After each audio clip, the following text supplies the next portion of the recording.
ನೀವು ಚಿತ್ರಲೋಕದಲ್ಲಿ ವೀರೇಶ್ ಅವರು ಸುದೀರ್ಘವಾಗಿ ಮಾಡಿರ್ತಕ್ಕಂತಹ ಇಂಟರ್ವ್ಯೂಲಿ ನೋಡಬಹುದು. ದಯವಿಟ್ಟು ಯೂಟ್ಯೂಬ್ನಲ್ಲಿ ಚಿತ್ರಲೋಕದಲ್ಲಿ ನೋಡಿ, ಲೈಕ್ ಮಾಡಿ, ಸಬ್ಸ್ಕ್ರೈಬ್ ಮಾಡಿ, ಶೇರ್ ಮಾಡಿ. ಎಲ್ರಿಗೂ ಶುಭವಾಗಲಿ. ಶಂಕರ್ ಆಗಲಿ ಮಾತಾಡಬೇಕಾದ್ರೆ ಒಂದು ಬೇರೆ ಹೆಸರು ಕೇಳಿಸ್ತು ನನಗೆ. ನಿಮ್ಮ ಅಪ್ಪನ ಬಗ್ಗೆ ಮಾತಾಡುವಾಗ ಮಹಾಬಲ ಅಂತ ಅಂದ್ಬಿಟ್ಟು ಒಂದು ಹೆಸರು ಬಂತು. ಅದಕ್ಕೆ ಎರಡಿದೆ. ಒಂದು ಮಹಾಬಲ ಅಂತ ನೀವು ಹೇಳಿದ್ರಿ, ರವಿ ಏನ್ಬಿಟ್ಟು ಅಪ್ಪ ನಿಮ್ಗೆ ಎರಡು ಏನು ಅಂತ ಯಾವುದಕ್ಕೆ ಫಸ್ಟ್ ಉತ್ತರ ಕೊಡ್ಲಿ? ಫಸ್ಟ್ ರವಿ ಕೊಟ್ಟರೆ ಚಿಕ್ಕಿರ್ತಿ ಕತೆ, ಮಹಾಬಲ ದುಡಿದಿರ್ಬೇಕು. ಹೇಳ್ತೆ. ಬಹುಶಃ ನೀವು ಏನು ಎಲ್ಲ ತಿಳ್ಕೊಂಡು ಕೇಳ್ತಿದ್ದೀರೇನೋ ನಂಗೆ ಗೊತ್ತಿಲ್ಲ. ರವಿ ಅನ್ನೋ ಪ್ರಶ್ನೆನೇ ಆ್ಯಕ್ಚುಲಿಗೆ ಕಾಲಘಟ್ಟದ ಪ್ರಕಾರ ಹೇಳಿದ್ರೆ ಹಳೆಯದು. ಮಹಾಬಲ ಅನ್ನೋದು ಆಮೇಲಿಂದು. ನನ್ನ ತಂದೆಗೆ ನಾನು 6ನೇ ಮಗ, 6ನೇ ಮಗು, ಕಡೆಯ ಮಗ. ನಾವು ಹುಟ್ಟೋದೇ ಇಷ್ಟ ಇರಲಿಲ್ಲ ನನ್ನ ತಂದೆಗಲ್ಲ, ನನ್ನ ತಾಯಿಗೆ. ಯಾಕೆಂದರೆ ಆ ದಿನಗಳಲ್ಲಿ ಚಿತ್ರರಂಗಕ್ಕೆ ಬಂದ್ಬಿಟ್ಟಿದ್ದಾರೆ ಇಡಬೇಕು ಅಂದ್ಬಿಟ್ಟು ಆಗ ತಾನೇ ಭೂ ಕೈಲಾಸ ಮಾಡಿ ನನ್ನ ತಂದೆಗೆ ಒಂದು ಶಿವನ ಪಾತ್ರ ಮಾಡೋದಕ್ಕೆ ಒಳ್ಳೆ ಹೆಸರು ಬಂದಿತ್ತು. ಡಾಕ್ಟರ್ ರಾಜ್ ಅಶ್ವಥ್ ಅವರ ಮೊದಲನೇ ಸಮ್ಮಿಲನವಾದ ಚಿತ್ರ ಭೂ ಕೈಲಾಸ. ಸೊ ಹಾಗಾಗಿ ಆ ಚಿತ್ರದಲ್ಲಿ ಅವ್ರಿಗೆ ಹೆಸರು ಬಂದಿದ್ದಕ್ಕೆ ರವಿ ಶಂಕರ ಅಂತ ನನಗೆ ಹೆಸರಿಟ್ಟರು. ನನ್ನ ತಂದೆ ವಿಲ್ಲಲ್ಲೂ ಕೂಡ ರವಿ ಅಂತಲೇ ಹೆಸರು ಬರೆದಿದ್ದಾರೆ. ಅವ್ರಿಗೆ ಆ ಹೆಸರು ಕಂಡ್ರೆ ಅಷ್ಟು ಇಷ್ಟ. ನಾನು ಕರಿತಿದ್ದು ರವಿ ಅಂತಲೇ. ಎ ರವಿಶಂಕರ್ ಅಂತಲೇ ಇರೋದು.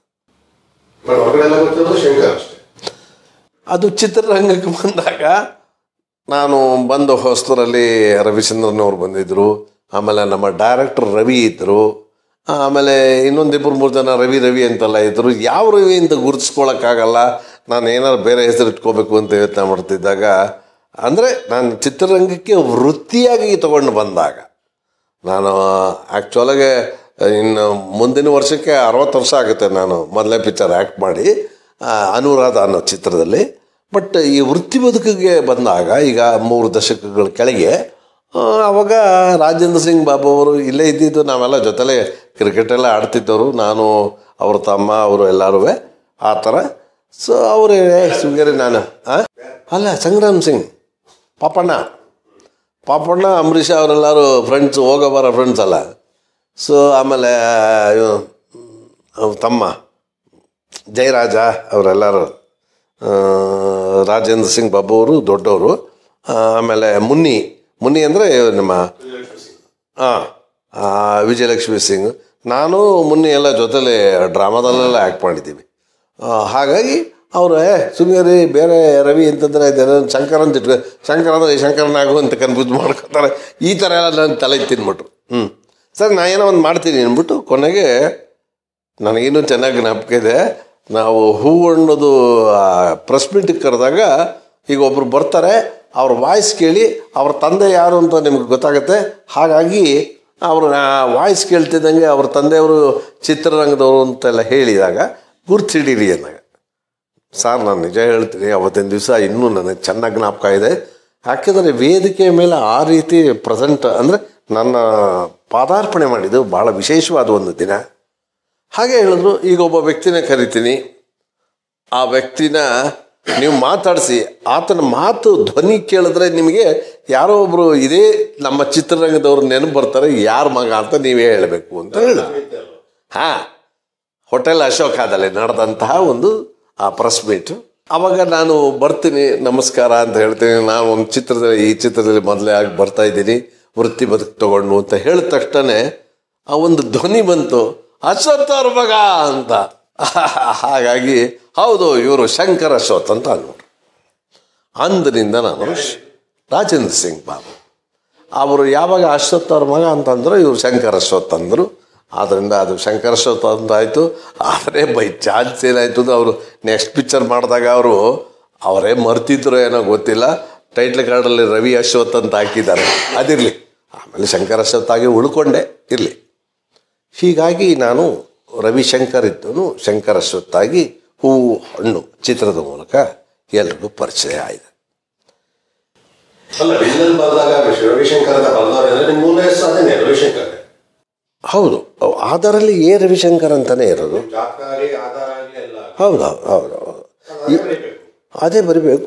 ನಾವು ಈಗ ಅಕೌಂಟ್ ಪರ್ಪಸ್ಗೆ ಈಗ ನೋಡಿ, ನಮ್ಮಪ್ಪ ಬೈದ ಆ್ಯಕ್ಚುಲಾಗಿ ನಮ್ಮಪ್ಪನ ಕೈಯಲ್ಲಿ ಬೈಸ್ಕೊಂಡೆ, ಏನ ಶಂಕರ ಏನೇನೋ ಮಾಡ್ಕೊಂಬಿಟ್ಟು ಎಲ್ಲ ಕಲಸ ಮೇಲಾಗ್ರ ಮಾಡ್ಕೊಂಬಿಟ್ಟೆ. ಯಾಕಂದರೆ ಅವರು ಹೈಯರ್ ಅಕೌಂಟ್ಸ್ ಡಿಪಾರ್ಟ್ಮೆಂಟಲ್ಲಿ ಹೈಯರ್ ಅಕೌಂಟ್ಸ್ ಎಕ್ಸಾಮಿನೇಷನಲ್ಲಿ 7th rank for the state 1942 ಬಂದವರು. ರೆವಿನ್ಯೂ ಇನ್ಸ್ಪೆಕ್ಟರ್ ಆಗಿದ್ದರು. ಅವರು ಗೌರ್ಮೆಂಟ್ ಸರ್ವೀಸಸಲ್ಲಿ ಇದ್ದರೆ ಸ್ಪೆಷಲ್ DC ಆಗ್ತಿದ್ರು. ಅವ್ರಿಗೆಲ್ಲ ಈ ಲಾ ಬಗ್ಗೆ, ಲೀಗಲ್ ಆಗಿ ಅಕೌಂಟ್ಸ್ ಬಗ್ಗೆ ಎಲ್ಲ ಸ್ವಲ್ಪ ನಾಲೆಡ್ಜ್ ಇತ್ತು. ಯಾಕಂದರೆ ಒಂದರಲ್ಲಿ ಈ ರೆಕಾರ್ಡಲ್ಲಿ ಈ ಥರ ಇರುತ್ತೆ, ಈ ರೆಕಾರ್ಡಲ್ಲಿ ಈ ಥರ ಇದ್ದಾಗ ವ್ಯತ್ಯಾಸ ಬರುತ್ತೆ ಅಂತ. ಆಮೇಲೆ ಆವಾಗಿನ ಕಾಲದಲ್ಲಿ ಈಗಿನ ಥರ ಮೋಸಗಳು ಏನಿಲ್ಲ, ಆವಾಗ ಸ್ವಲ್ಪ ಕಡಿಮೆ ಇತ್ತು ಮೋಸ ಅನ್ನೋದೆಲ್ಲ. ಹಾಗಾಗಿ ನಾನು ಬ್ಯಾಂಕಲ್ಲಿ ಒಂದು ಕಡೆ ನಾನು ಏನು ಮಾಡಿದೆ, ಡಿಕ್ಲೇರ್ ಮಾಡಿಕೊಂಡು ಅಲಿಯಾಸ್ ಶಂಕರ್ ಅಶ್ವಥ್ ಅಂತಲೂ ಮಾಡ್ಕೊಂಡಿದ್ದೀನಿ. ಹಾಗಾಗಿ ಶಂಕರ್ ಅಶ್ವಥ್ ಅಂತ ನನಗೆ ಪೇಮೆಂಟ್ ಕೊಟ್ಟರು ಆ ಅಕೌಂಟ್ಗೆ ಅದು ಹೋಗಿ ಜಮಾ ಆಗುತ್ತೆ, ಅದರದ್ದೇನು ತೊಂದರೆ ಆಗಲ್ಲ. ಈಗ 2 ಹೆಸರು ಇದ್ದಂಗೆ ತಾನೆ. ಈಗ ನನ್ನನ್ನು ಗುರುತಿಸೋರು ಈಗ ಅಭಿಮಾನದಿಂದ ಅಶ್ವಥ್ ಅವ್ರ ಮಗ ಅಂತ ಹೇಳಿದ್ರೆ ಅದು ಇಟ್ ಇಸ್ ನಾಟ್ ಅದೇ.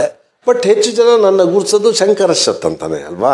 ಸೊ ಶಂಕರ್ ಅಶ್ವಥ್ ಅಂದಾಗ ಈಗ ಪ್ರೊಡ್ಯೂಸರ್ ಡೈರೆಕ್ಟರ್ ಏನು ಮಾಡ್ತಾರೆ, ಚೆಕ್ಕೋ ಗಿಕ್ಕೋ ಅಥವಾ ಇದು ಅವರು ಈಗ ಫೋನ್ಪೇ ಗೂಗಲ್ ಪೇ ಮಾಡ್ಬೇಕಾದ್ರೆ ಶಂಕರ್ ಅಶ್ವಥ್ ಅನ್ನೋ ಇರ್ತಾರೆ. ಆ್ಯಕ್ಚುಲಿ ಒರಿಜಿನಲ್ ಆಧಾರು ನಿಮಗೆ ಪ್ಯಾನ್ ಕಾರ್ಡಲ್ಲೆಲ್ಲ ಅಶ್ವಥ್ ರವಿಶಂಕರ್ ಅಂದರೆ ಎ ರವಿಶಂಕರ್ ಅಂತಿರೋದು. ಅವ್ರಿಗೆ ಕನ್ಫ್ಯೂಸ್ ಆಗುತ್ತೆ, ಇದೇನು ಇದು ಯಾರೋ ಬೇರೆ ಅಕೌಂಟ್ ಬಂತು ಅಂತ. ಇದು ನಮ್ಮಪ್ಪ ಮುಂಚೆನೇ ಎಕ್ಸ್ಪೆಕ್ಟ್ ಮಾಡಿದರು, ಈ ಥರ ಕಲಸ ಮೇಲೋಗ್ರಾಗತ್ತೆ, ನಿನಗೆ ತೊಂದರೆ ಆಗುತ್ತೆ ಅಂತ. ಬಟ್ ಅದಕ್ಕೆ ಒಂದು ಸಣ್ಣ ಒಂದು ಪರಿಹಾರ ಏನಾಯಿತು ಅಂದರೆ, ನಾವು ಆವಾಗಿನ ಕಾಲದಲ್ಲಿ ಈಗ ಆಯಿತು 35-36 ವರ್ಷದ ಕೆಳಗೆ ಬ್ಯಾಂಕಲ್ಲಿ ನಾವು ಶಂಕರ್ ಅಶ್ವಥ್ ಅಂದರು ನಾನೇ ಅಂದ್ಬಿಟ್ಟು ಡಿಕ್ಲರೇಷನ್ ಕೊಟ್ಟಾಗ ಎ ರವಿಶಂಕರ್ ಅಲಿಯಾಸ್ ಶಂಕರ್ ಅಶ್ವಥ್ ಅಂತ ಕೆನರಾ ಬ್ಯಾಂಕಲ್ಲಿ ಆಲ್ಸೋ ಕಾಲ್ಡ್ ಆ್ಯಸ್ ಅಂತ. ಅಲಿಯಾಸ್ ಅಂದರೆ ಆಲ್ಸೋ ಕಾಲ್ಡ್ ಆ್ಯಸ್ ಅಂತ. ಅದಲ್ಲಿ ಅಂದರೆ it is A legitimate word. Correct, ನೀವು ಹೇಳೋದು ಕರೆಕ್ಟು, ಲೆಜಿಟಿಮೇಟ್ ವರ್ಡು. ದಟ್ ಲೆಜಿಟಿಮೇಷನ್ ಅಂದರೆ ಆ ಕಾನೂನು ಇಲ್ಲೂ ಅಪ್ಲೈ ಆಗುತ್ತೆ. ಆಲ್ಸೋ ಕಾಲ್ಡ್ ಆ್ಯಸ್ ಅನ್ನೋದ್ರ ಬದಲು ಅದು it is a Latin term alias ಅನ್ನೋದು. So it is a Latin term, ಅದನ್ನು ಇಲ್ಲಿ ಹಾಕ್ಕೊಂಡಿದ್ದಾರೆ. ಅದು ಆಗಿದೆ. ಹಾಗಾಗಿ ನಾನು ಶಂಕರ್ ಅಶ್ವಥ್ ಅದೇ.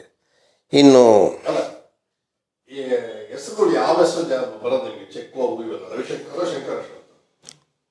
ಶಂಕರ್ ಅಶ್ವಥ್ ಅಂತ ಕೊಟ್ಟರು ಆಗುತ್ತೆ, ಎ ರವಿಶಂಕರ್ ಅಂತ ಕೊಟ್ಟರು ಆಗುತ್ತೆ. ಒಂದು 2 ನನ್ನ ಅಕೌಂಟ್ಗೆ ಹೋಗುತ್ತೆ. ನಾನು 2 ಡಿಕ್ಲೇರ್ ಮಾಡ್ಕೋತೀನಿ IT-ಗೆ. ನಾನು ಅಲ್ಲಲ್ಲ IT-ಲೂ ನಾನು ಡಿಕ್ಲೇರ್ ಮಾಡ್ಕೊಂಡಿದ್ದೀನಿ.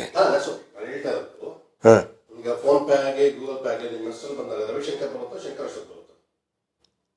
ಈಗ ನಾನು ನಿಮಗೆ ಗೊತ್ತಿರುತ್ತೆ 3-4 ಅಕೌಂಟ್ಗೆ ನಾವು ಆಪ್ರೇಟ್ ಮಾಡ್ಕೋಬೋದು. ಫೋನ್ಪೇ ಗೂಗಲ್ ಪೇ ನೀವು ಮಾಡಿಕೊಂಡ್ರೆ ಇದು ಶಂಕರ್ ಅಶ್ವಥ್ ಅಂತ ಈಗ ನಂಬರ್ಗೆ ಮಾಡ್ತೀರಾ, ನಂಬರ್ ಮಾಡಿದ್ರೆ ಎ ರವಿಶಂಕರ್ ಅಂತ ಬರುತ್ತೆ.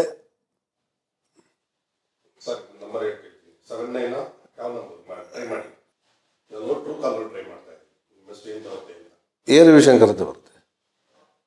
ಶಂಕರ್ ಅಶ್ವಥ್ ಅಂತಲೂ ಬಂದ್ಬಿಡ್ತು ಒಂದೊಂದು ಸಲ. ನಿಮ್ದು ಯಾವ ಥರ ಇದೆಯಾ, ಯಾವ ಒಂದು ಪ್ರೀಮಿಯಮಲ್ಲಿ ಇದ್ರೆ ಎ ರವಿಶಂಕರ್ ಅಂತ ಬರುತ್ತೆ.